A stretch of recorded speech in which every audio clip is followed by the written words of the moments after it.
All right, everyone. I don't think there's anybody here in the live class, so I'm going to go ahead and start recording. And I will unmute everybody after class to make sure, see if anybody comes on and see if there's any questions. All right, so I'll go ahead and unmute. Here we go. Or go ahead and mute everybody.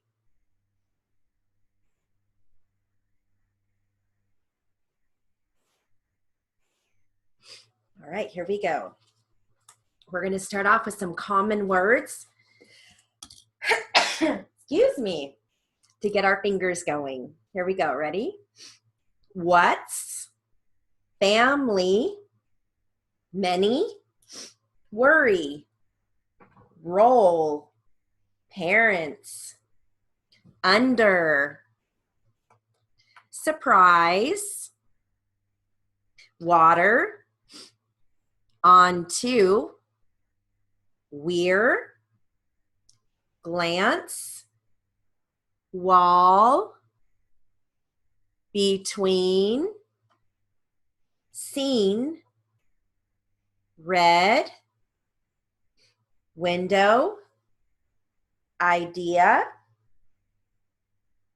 white, push, feet, must, such, seat, set, please, idea, red, brother, these, whole, lean, part, person, pass, slightly, shook, fact, wrong, gone, hit, far, finger, quite, hate, heart, book, past, kill, reason, anyone, figure, top, along, world, sheed, high, shirt, does, today, young, held, outside. And the brief for outside is OZ. All right.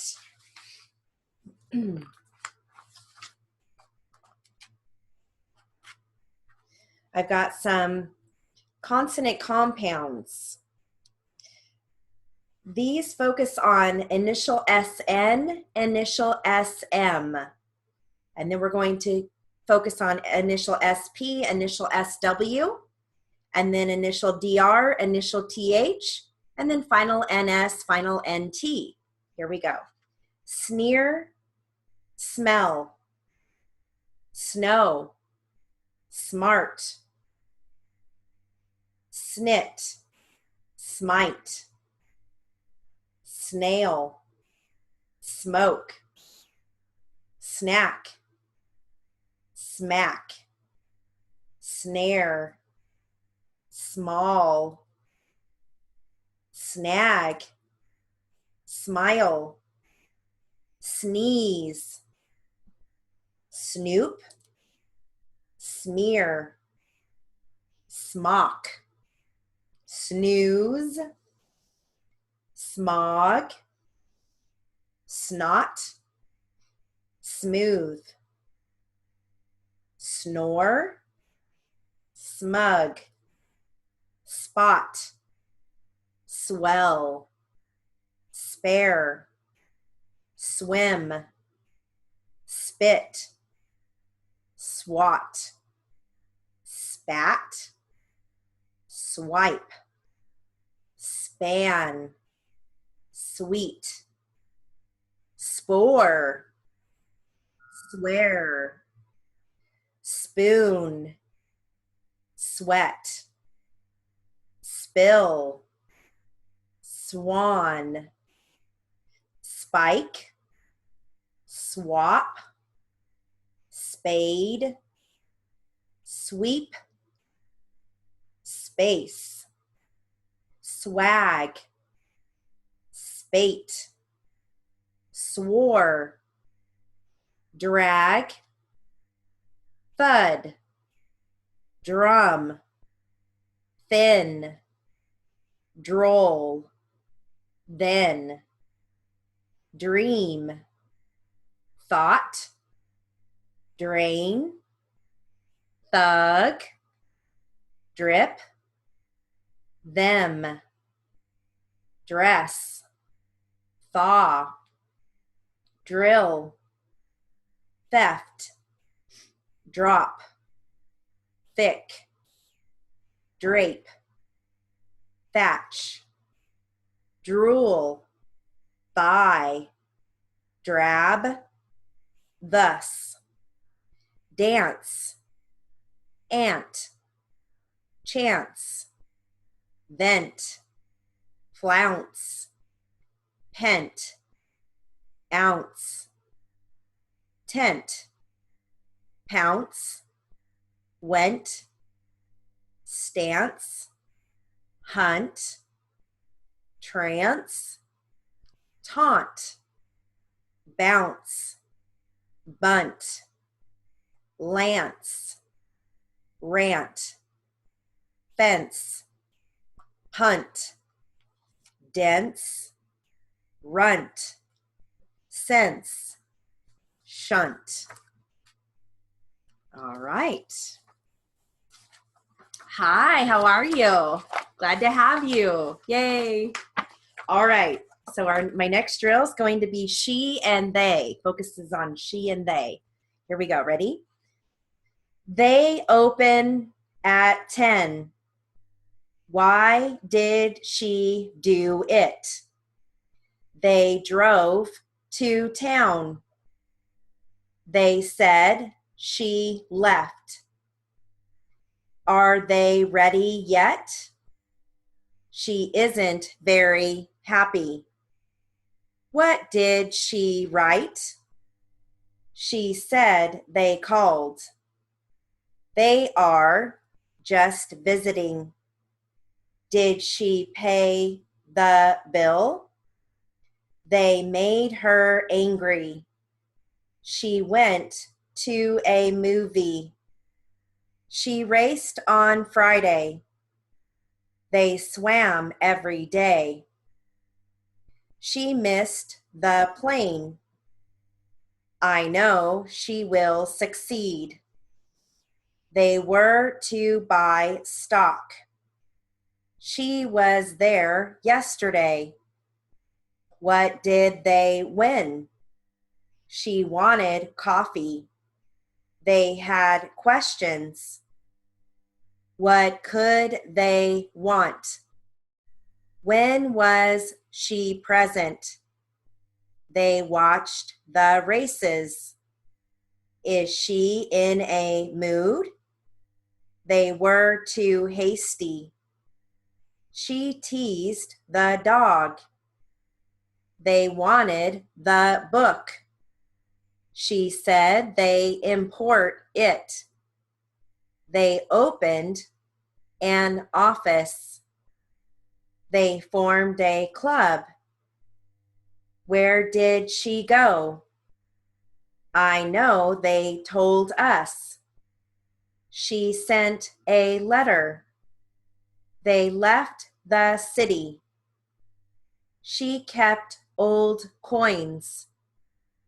I think they were late. When did she mail it? She bought a new car. They are very sweet. Isn't she kind? She went on vacation. They ran too fast. All right. Now I have a consonant compound drill focusing on initial PL, and these are in sentences. Okay. All right, here we go. Ready? She used plastic plates and platters. That the platform was not plated. A plateau was planned. Blood platelets are a plus. We looked at a plateful of plastic. A platinum blonde is pleasing. Platitudes are not pleasant. Ours was a platonic affair. Their platoon played with a platypus. The plaudits were not plausible. They pleaded to play in the plaza. He based his plea on the pleat. A plebiscite by the plenary council was planned. Your pledge will plenish us. Plebes don't wear plaid pleats. It was not only plenty, it was a plethora. Pleurisy affects the pleura. A plotter's plight is plumpness. The plumber plugged the plunger. All right. I have some sentences that focus on time figures. Okay, here we go. He should be here at 3 or 3:30. Will you come home at 6:15 or 6:30? Work starts at 9 o'clock a.m. and ends at 5 o'clock p.m. Mom leaves work at 5:30 and gets home at 5:45 or 6 o'clock. Dad gets home at 7 or 8 on Mondays and Wednesdays. The school closes at 3:30 p.m. on Fridays. The train leaves at 4:45 on Tuesdays. I got home at 2:30 a.m. I saw him on Saturday at about 11 o'clock a.m. She will be gone at 1:25 p.m. Will the bus stop here at 9 or 9:15?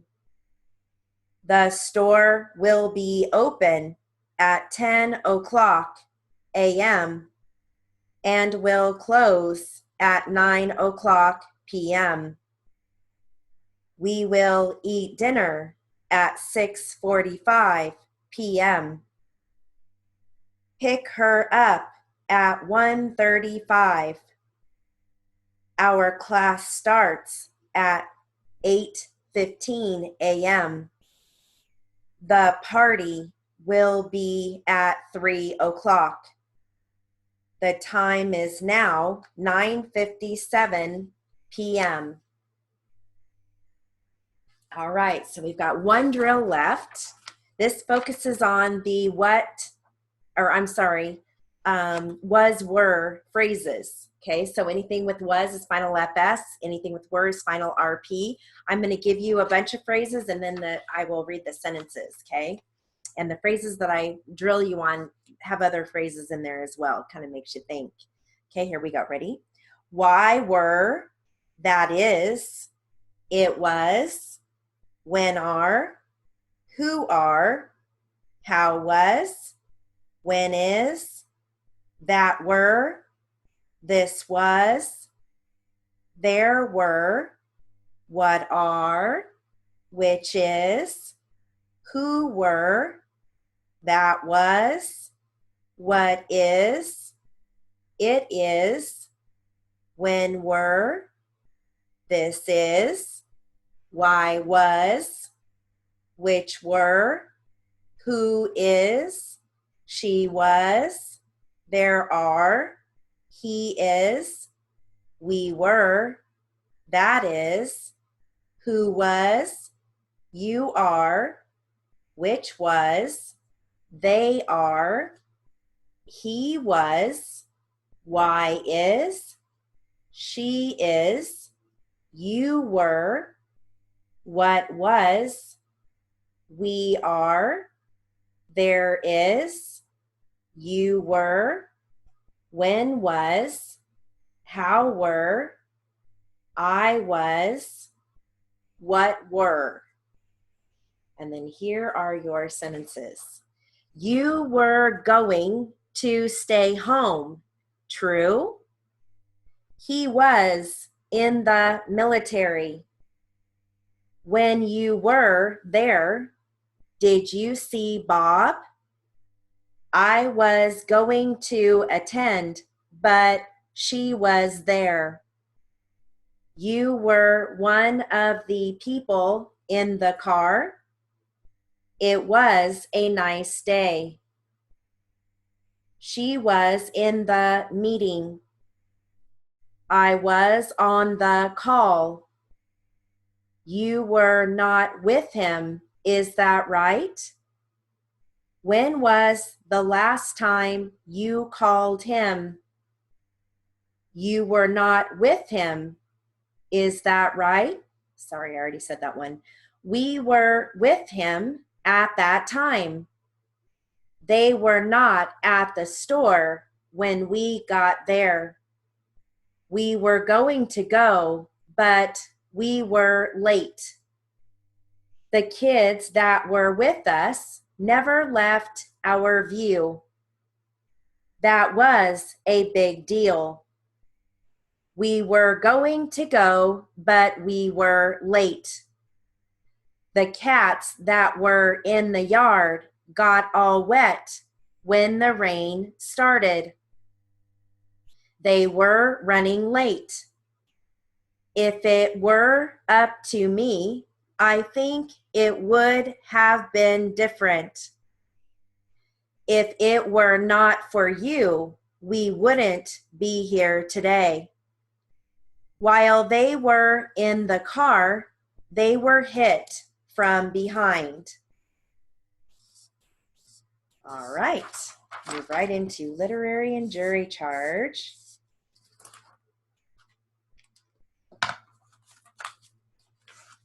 All right, so we're going to start off with an officer testifies.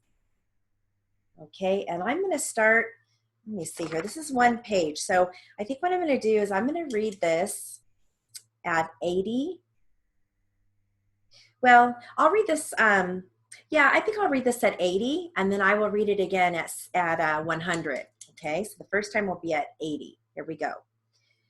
In this case, since there are 2 officers, I would have 1 officer guard the suspect and the other officer stretch his hand out and shine a flashlight over that fence to see if there was somebody on the other side. I am very safety oriented and I like to protect myself. Next, I would not approach the suspect until he had a proper search. My first contact with the situation was an FBI course that I took, and they listed a number of officers who had been shot with their own guns. It is recommended that when you approach, you give your gun to your partner and he stands off some distance to one side so that you are not in a crossfire. If he did have to fire, he wouldn't hit the other officer. I am talking about at least 6 feet so that the suspect couldn't lunge and grab his gun. There have been a considerable number of cases where the gun has been taken from the officer. So I would have held off until such time as the suspect was in position for a proper wall search. And that is where his feet are out so far that he could not possibly push himself back.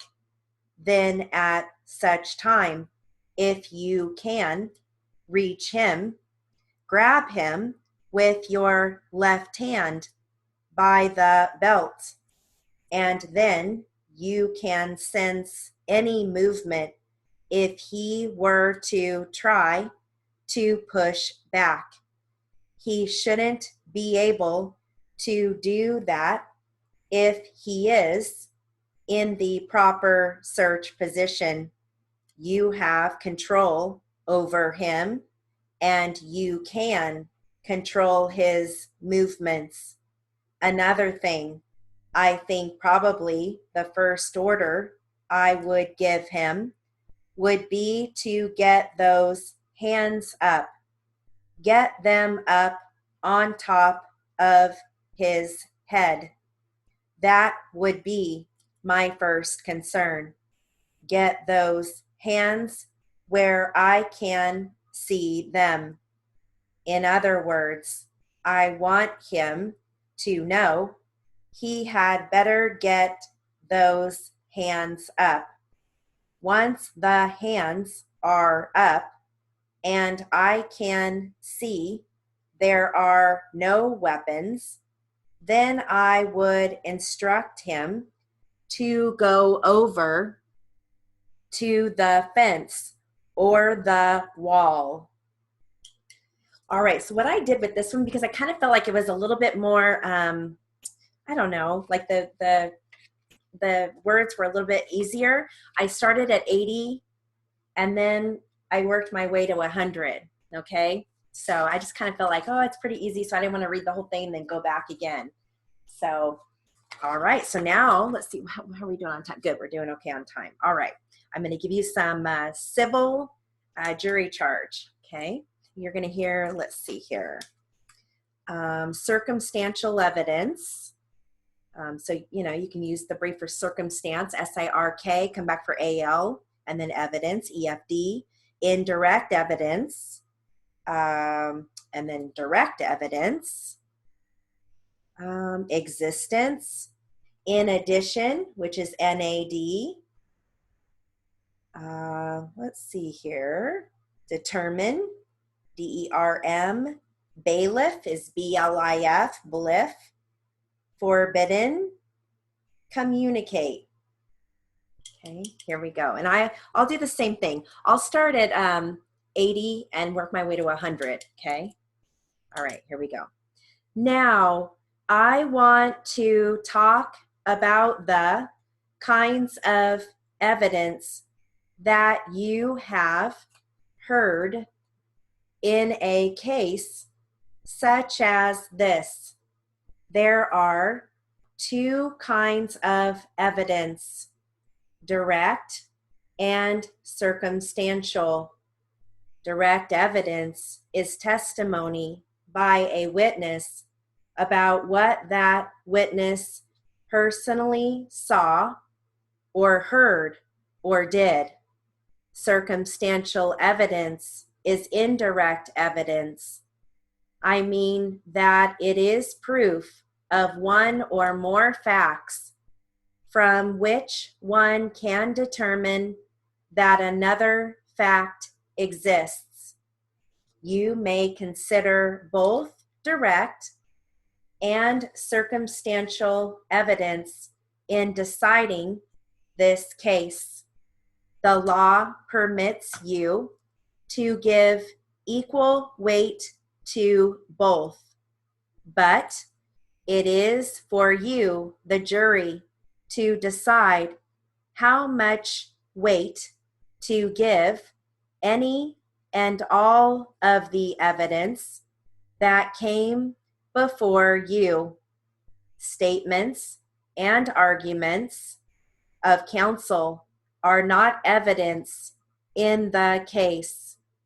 When, however, there is an occurrence where the attorneys on both sides stipulate or agree as to the existence of some fact, then the jury must accept that stipulation and regard that fact as having been proved. Now, in addition, the court may take what is known as judicial notice of certain facts or certain events. And I will tell you shortly about something of which the court has taken judicial notice. You will arrive at your verdict by applying these rules of law that I have stated to you to the facts as you determine them to be. It is my duty to explain to you the rules of law that you will apply to this case. It is your duty to determine the facts. You will note from the oath that is about to be taken by the bailiffs that they too, as well as all other persons, are forbidden to communicate in any way or manner with any member of the jury on any subject touching the merits of the case. All right. I'm going to give you a continuation of the jury selection that we started last week. So we're going to read a little bit more of that. Okay. You're going to hear furlough, instructions, impropriety, citizenship, hardship, privilege. If we get far enough, voir dire or voir dire, which is initial V, final D. Okay. All right, here we go. And again, I'm going to do the same thing. I'll start at 80 and work my way to 100, okay? Thank you very much. There's a calendar up there on the wall, and it gives you an idea what we're doing. We basically go from 9 to 4. The X's are days when you are not here. So you can see there's a lot of X's. That's because I have to pick 2 other juries. What happens in this one is those people who have the time, I send them down to the jury assembly room, and you fill out a questionnaire today.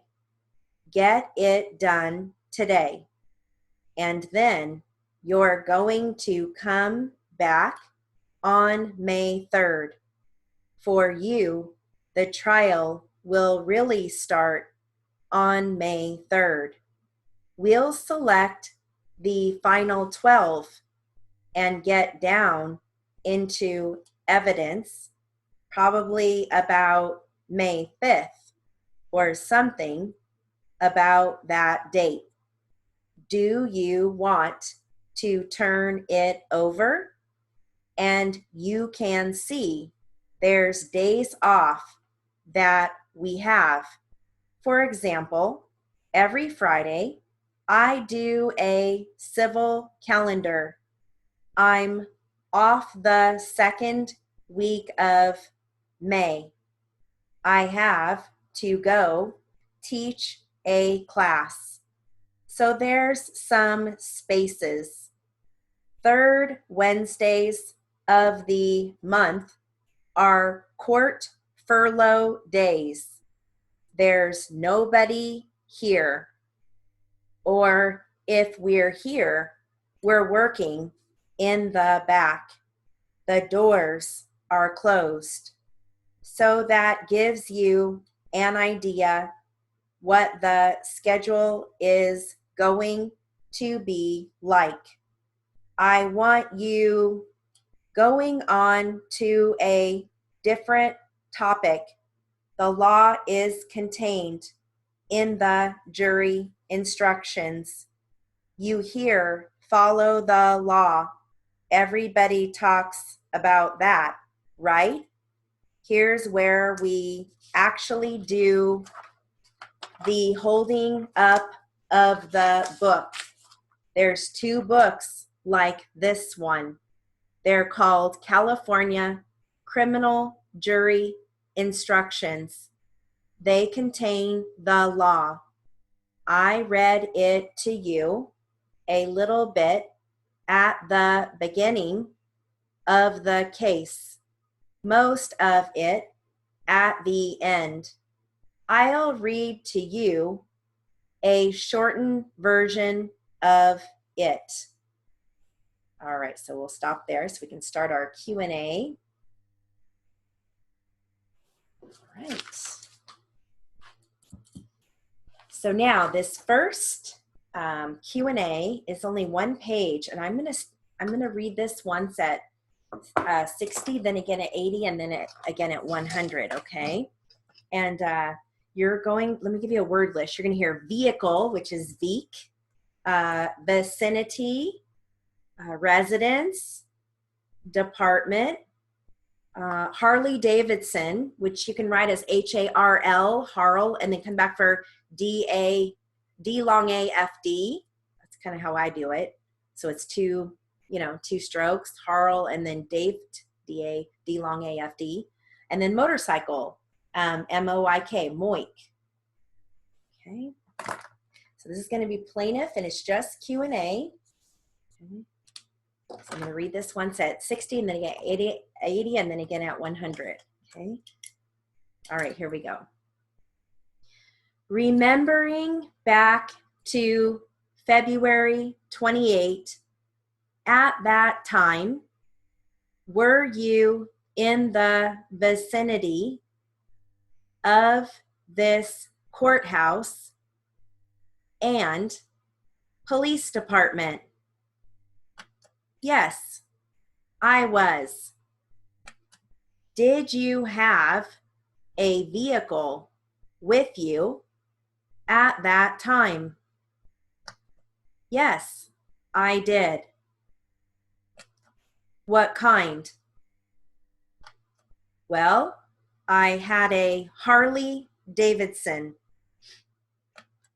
That is a motorcycle. A motorcycle.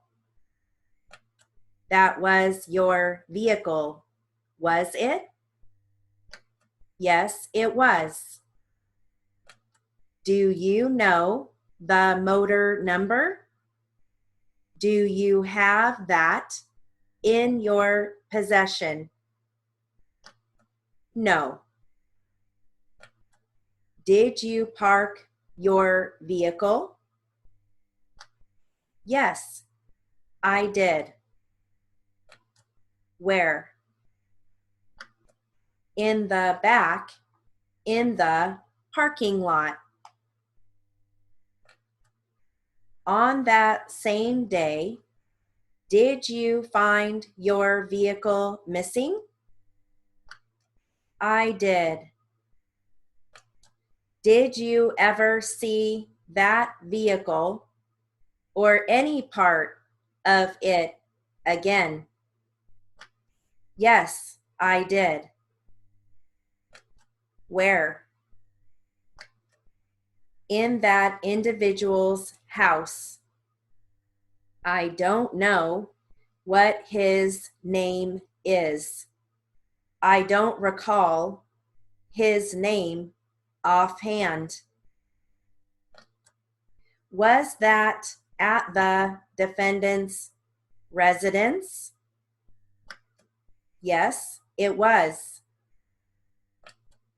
At the time you examined the parts of your motorcycle, were they on your motorcycle? No, the parts were on his motorcycle. Do these pictures depict that Harley Davidson motorcycle? Yes. All right, so I'm going to read that again at 80. Okay, here we go. Remembering back to February 28, at that time, were you in the vicinity of this courthouse and police department? Yes, I was. Did you have a vehicle with you at that time? Yes, I did. What kind? Well, I had a Harley Davidson. That is a motorcycle? A motorcycle. That was your vehicle, was it? Yes, it was. Do you know the motor number? Do you have that in your possession? No. Did you park your vehicle? Yes, I did. Where? In the back, in the parking lot. On that same day, did you find your vehicle missing? I did. Did you ever see that vehicle or any part of it again? Yes, I did. Where? In that individual's house. I don't know what his name is. I don't recall his name offhand. Was that at the defendant's residence? Yes, it was. At the time you examined the parts of your motorcycle, were they on your motorcycle? No, the parts were on his motorcycle. Do these pictures depict that Harley Davidson motorcycle? Yes. Okay, so our last time we'll do it at 100, okay? Remembering back to February 28, at that time, were you in the vicinity of this courthouse and police department? Yes, I was. Did you have a vehicle with you at that time? Yes, I did. What kind? Well, I had a Harley Davidson. That is a motorcycle? A motorcycle. That was your vehicle, was it? Yes, it was. Do you know the motor number? Do you have that in your possession? No. Did you park your vehicle? Yes, I did. Where? In the back, in the parking lot. On that same day, did you find your vehicle missing? I did. Did you ever see that vehicle or any part of it again? Yes, I did. Where? In that individual's house. I don't know what his name is. I don't recall his name offhand. Was that at the defendant's residence? Yes, it was.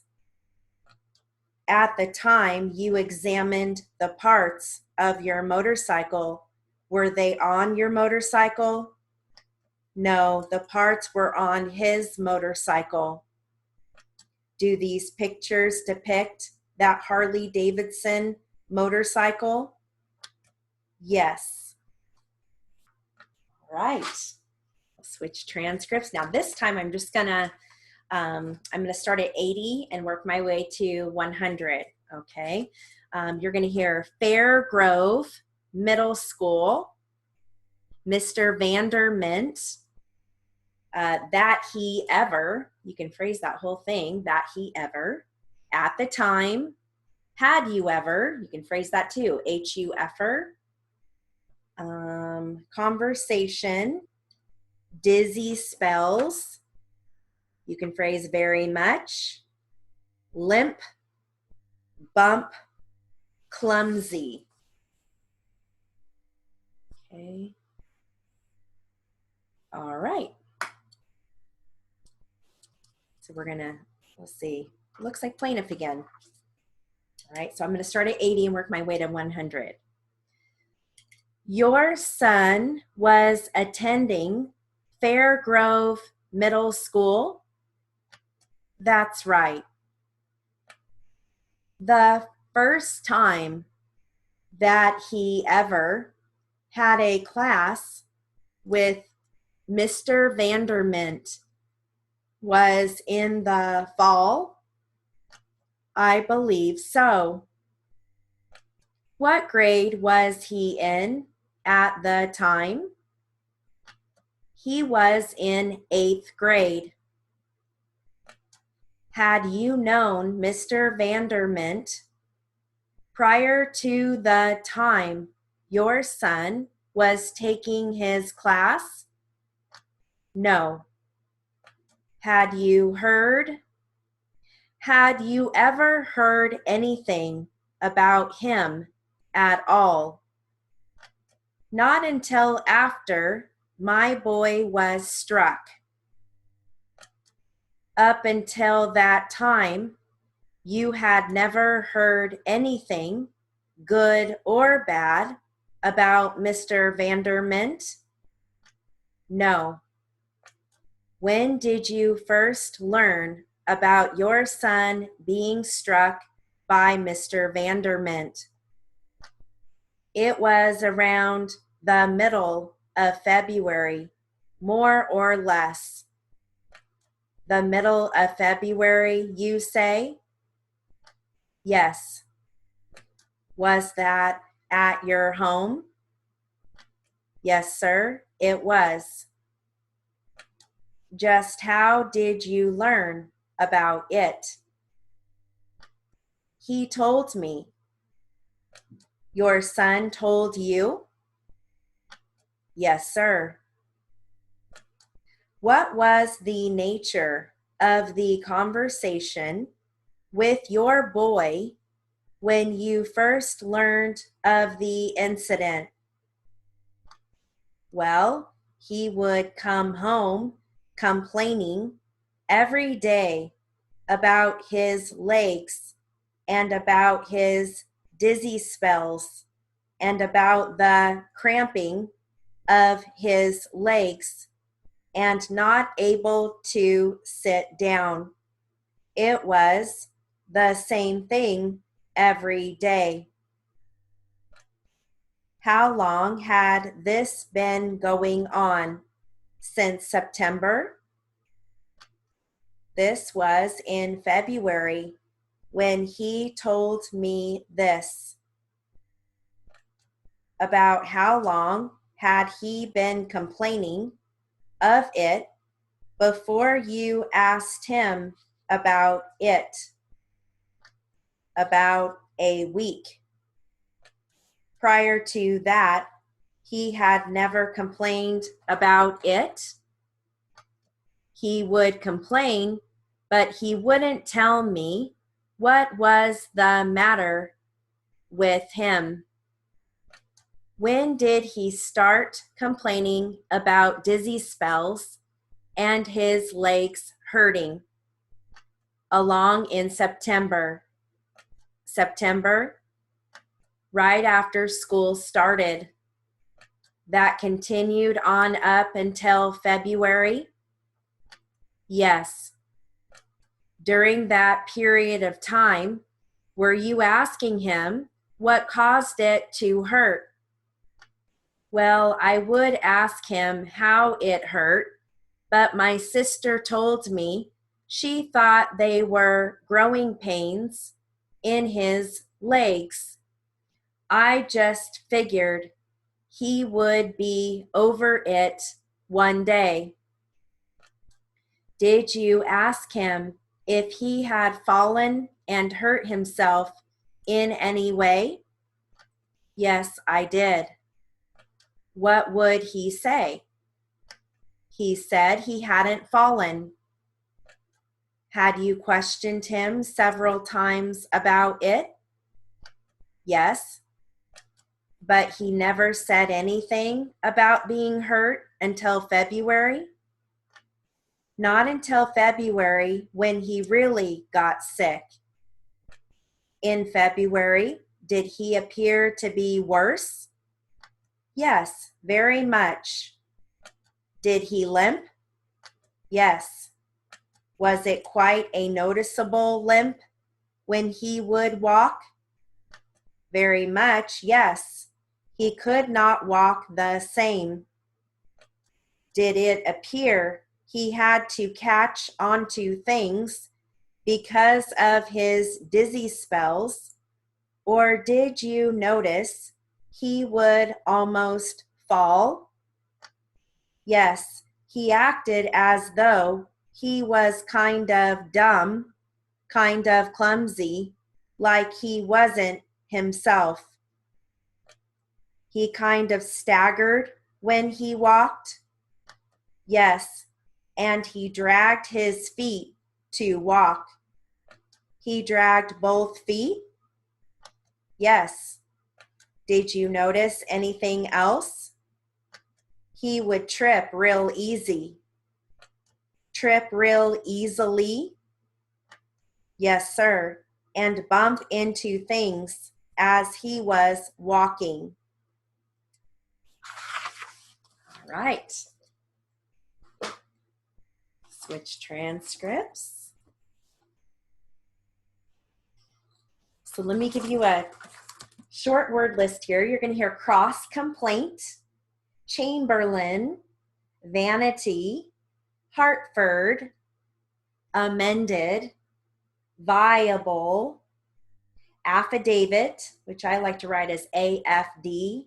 Some people like to write it as AFT, but I think it's too close to after the, after there's AF or T. So I don't like, that's why I write it as AFD.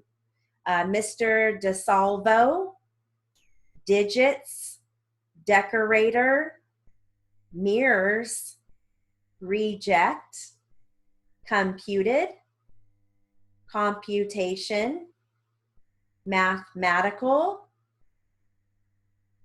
clarification, interrogatories, which is TROG, and then if it's plural, add the Z, Connecticut. I think that's it. All right. So this is going to start with the court. Okay. This is for voice. So again, I'll read this at 80 and work my way up to 100. Okay. All right, here we go. Does that figure include the $16,098.80 on Schedule C? Yes, sir, it does. Well, then, is $59,669.44 the total loss? Yes, sir. Rather than the $75,000 plus as alleged in your cross complaint? Yes, sir. I have nothing further at this time, Your Honor. Very well. Counsel? Mr. DeSalvo, I am referring now to a document entitled Answers to Interrogatories, dated August 15, 2013. This was the loss as originally computed, I believe. Is that right? Yes, ma'am. I figured that in Darien, Connecticut, in about September of 2012, and I figured it from the best available records I had at the time. And although this document was apparently verified by Mr. Chamberlain, it was from information that you had furnished to him. Is that correct? Yes, ma'am.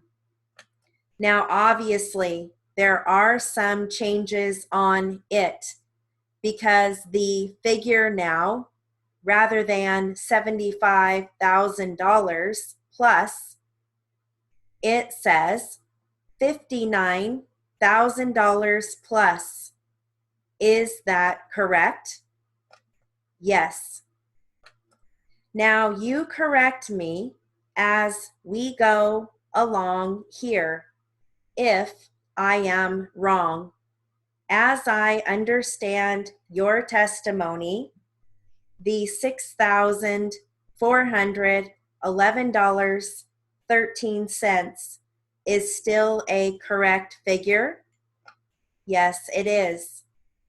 How about the $14,353.20?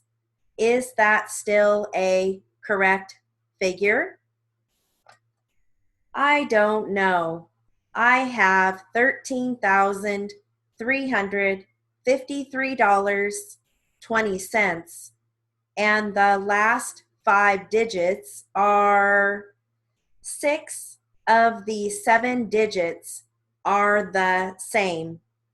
I don't know whether this is a 13 or a 14. It's about the same. Can I look at something else here? Yes. Something in here? In here. I would say that either I made a mathematical error in that, or there is a mathematical error here, but the total number of mirrors claimed hasn't changed. If you were to take a minute, could you figure out whether this $13,353 is correct or the $14,353 is correct? I will say the $13,353 is correct because I see it's been corrected on here. So with respect to the loss from mirrors cut, there has been no change between August 15, 2013, and your testimony today? That's right. Yes, ma'am. And the only change in the next item, loss from mirrors sold at 20 cents a foot, is $1,000, which apparently was a mathematical error originally. Is that a correct statement? Yes, ma'am. Now then, do you have an extra copy of what you are referring to? Yes, I am looking at the summary of loss.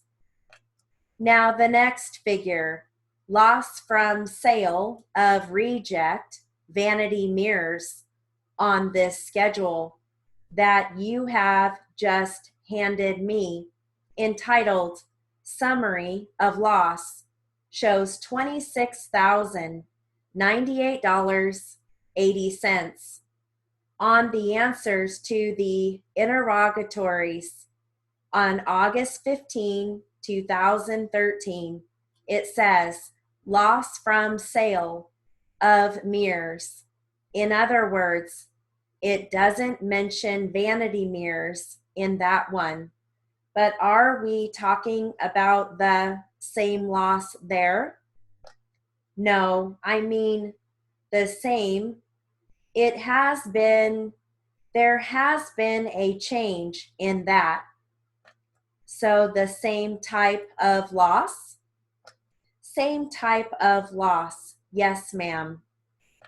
What is the change that accounts for the increase from $20,593.68 to $26,098.80?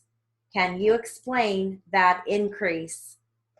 Yes, when we left here on Wednesday with instructions to get some viable figures together, we went back to the Hartford office and we were able to determine from more complete records there that, in fact, surprisingly enough, all of the vanity mirrors had been sold.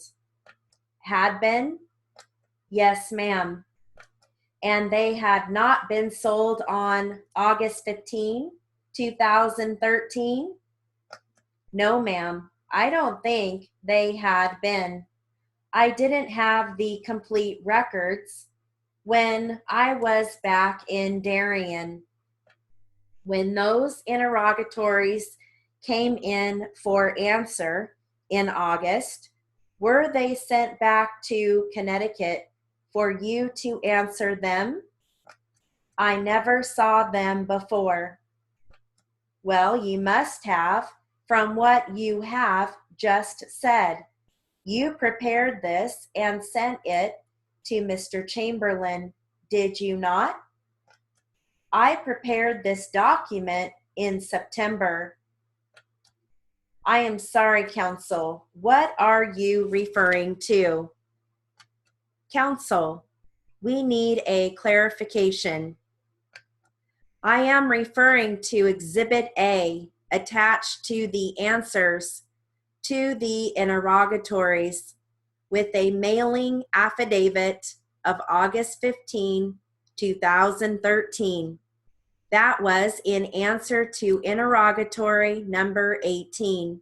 Set forth in detail the computation of damages in the amount of $75,583.26 as alleged on page 5, line 1 of your first amended complaint. Thank you, counsel. So I think that was a little bit more challenging. Seemed like it. Unmute you here. How was it? No, that was good. That was good. I think for me, I'm more so like there's like chaos going on at my house. Like, oh, there's like a big storm just came in. We had thunder, it just started pounding. The kids are all excited. They're all running out in the rain. And I'm like, I'm in class, stay in the house. And then I'm like, where's your 6-year-old brother? Where's he at? And then there's people taking showers. And then my 21-year-olds just stopped by. And I'm like, oh my God, you guys. That is, oh, that's okay. No worries. Well, the great thing is when I have you on mute, then I can't hear anything. So yeah. Be glad that you didn't catch any of that. So that's good. Oh, that's interesting that you guys have a storm coming through right now. Yeah, we did. It was a good storm, so we needed it. Oh, yeah. After a 107-degree weekend. Oh, I know. I know today it felt cool. It's in the 90s and it's like, oh, it feels so nice today. Yeah, I know. It's been good. It's been good. Well, all right. Well, do you have any questions about any of that?